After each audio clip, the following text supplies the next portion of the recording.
Assalamualaikum warahmatullahi wabarakatuh. Anak-anak kelas 9, hari ini kita lanjutkan materi tentang cerpen yang ada di halaman 42 sampai 46 buku LKS. Sekarang coba buka di buku LKS kalian halaman 42. Tadi kalian sudah menonton video tentang cerpen yang mana isinya ada tentang pengertian cerpen dan juga unsur-unsur yang membangun sebuah cerpen. Baiklah, Ibu simpulkan kembali. Perhatikan anak-anak. Pengertian cerpen. Cerpen tadi adalah sebuah karya sastra pendek yang bersifat fiktif. Apa itu fiktif? Fiktif adalah khayalan. Berarti cerita itu mungkin saja terjadi atau juga hanya khayalan dari seorang penulis. Kemudian cerpen adalah cerita pendek. Mengapa pendek? Karena hanya memuat 500 sampai 10.000 kata. Dan juga dikatakan pendek, dibaca itu hanya dibaca habis sekali duduk. Ya, jadi itulah pengertian cerpen. Kemudian yang selanjutnya tadi ada unsur yang membangun cerpen. Unsur yang membangun cerpen itu dibagi dua, yaitu unsur intrinsik dan juga unsur ekstrinsik. Apa itu unsur intrinsik? In itu dalam. Berarti unsur yang membangun dalam sebuah cerpen. Di sana tadi ada tema, ada tokoh, ada penokohan, ada latar, ada alur, ada sudut pandang, dan juga ada amanat. Ibu rasa kalau materi ini sudah tidak asing lagi, karena sudah kalian terima materi ini di kelas 7 ataupun kelas 8. Tapi alangkah baiknya kita ulang kembali supaya lebih paham ya anak-anak. Ibu ulangi kembali, tema adalah permasalahan pokok dalam sebuah cerita. Kemudian tadi ada tokoh, jadi bisa dilihat siapa saja tokoh-tokoh yang ada di dalam sebuah cerpen. Kemudian selanjutnya tadi adalah penokohan. Penokohan adalah karakter atau watak tokoh di dalam sebuah cerpen. Yang mana tokoh itu ada tokoh protagonis, ada tokoh antagonis. Apa itu protagonis? Protagonis adalah tokoh yang baik. Kebalikannya, sedangkan antagonis adalah tokoh yang jahat. Selanjutnya adalah tritagonis tadi. Tritagonis itu adalah penengah. Jadi dia adalah penengah. Wataknya adalah sebagai penengah, pembela kalau ya. Selanjutnya tadi ada juga latar. Latar, apa itu latar? Latar itu tempat atau bisa saja waktu, bisa saja suasana. Jadi latar itu dibagi 3, tempat, waktu, dan suasana. Kemudian alur. Apa itu alur? Alur adalah rangkaian cerita. Kemudian sudut pandang. Sudut pandang itu adalah cara pengarang menempatkan diri dalam sebuah cerita. Terakhir tadi adalah amanat. Amanat adalah pesan yang ingin disampaikan oleh pengarang melalui sebuah cerita. Itu Ibu rasa semua kalian sudah mengerti karena sudah sering dijelaskan. Selanjutnya tadi yang kedua ada unsur ekstrinsik. Bisa dilihat di halaman LKS kalian, itu ada di halaman 44. Ekstrinsik tadi adalah berarti kalau in di dalam, kalau X di luar, berarti unsur yang membangun, unsur yang berada di luar cerita. unsur-unsur yang membangun di luar cerita.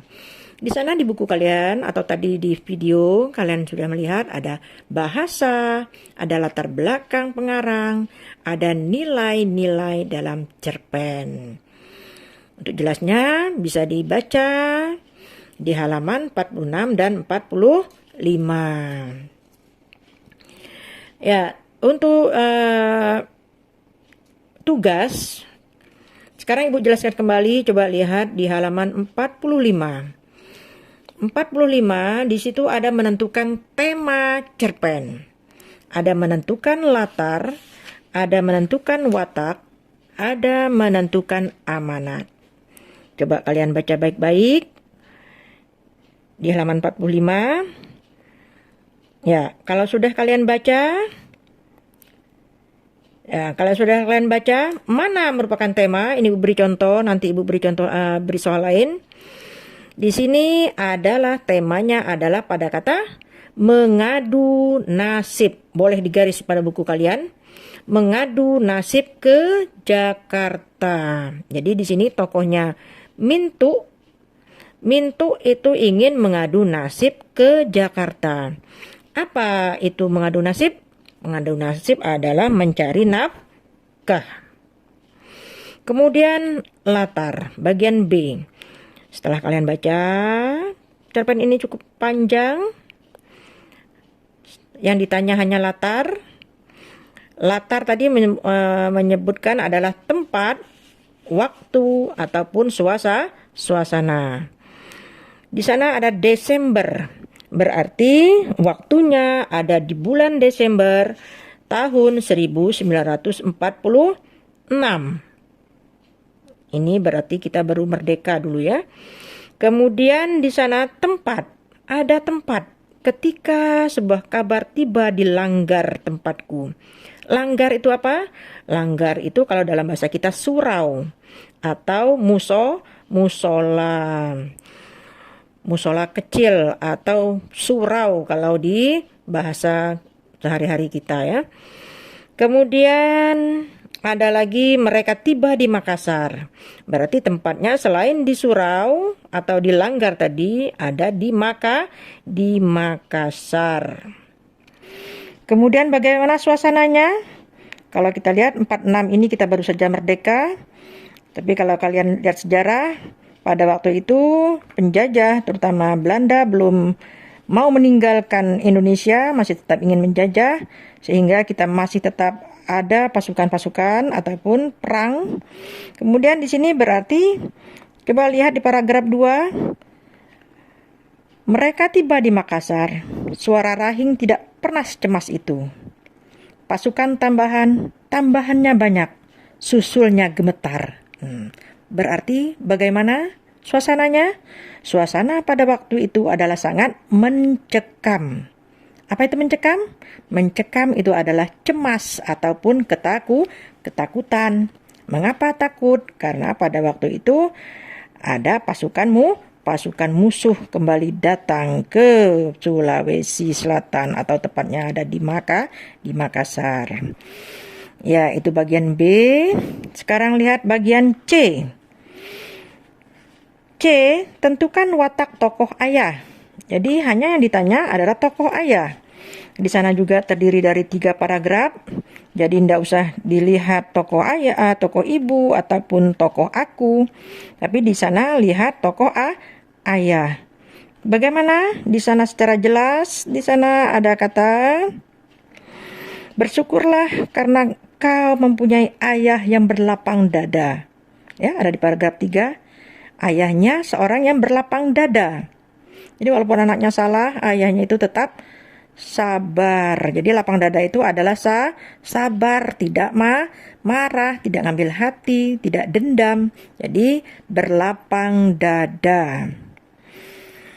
Atau sabar di toko ayahnya. Selanjutnya D, amanat. Apa itu amanat?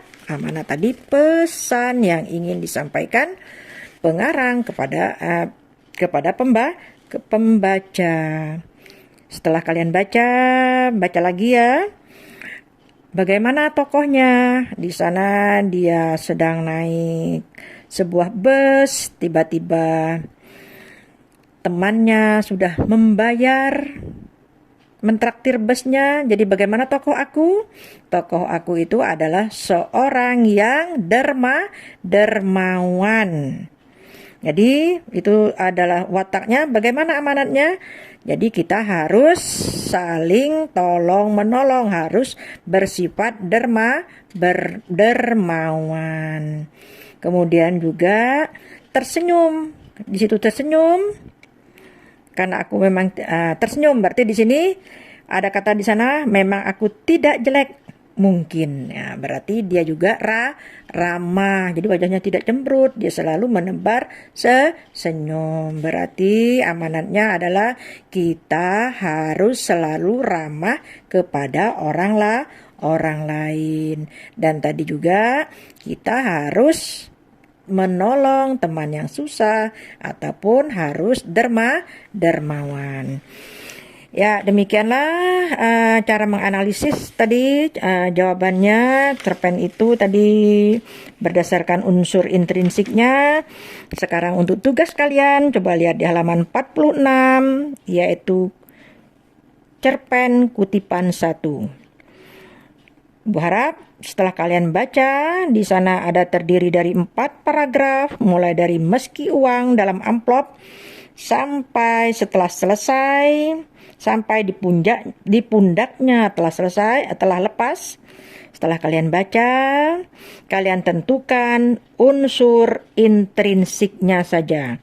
Jadi apa temanya, di mana latarnya, kapan waktunya, bisa kalian tentukan. Kalau tidak ada, boleh tinggalkan, hanya tempatnya saja. Kalau lengkap, semuanya bisa ditulis, tempatnya, suasananya, ataupun waktunya. Kemudian bagaimana tokohnya, kemudian sudut pandang tidak usah, nanti Ibu jelaskan pada pertemuan lain. Kemudian alurnya juga nanti Ibu jelaskan yang lain. Jadi kalian hanya menentukan 4, tema, latar, watak, dan juga amanat. Jadi dari cerpen 1 ini kalian tentukan 4 bagian saja. Ibu rasa jelas. Selamat mengerjakan. Ibu akhiri. Assalamualaikum warahmatullahi wabarakatuh.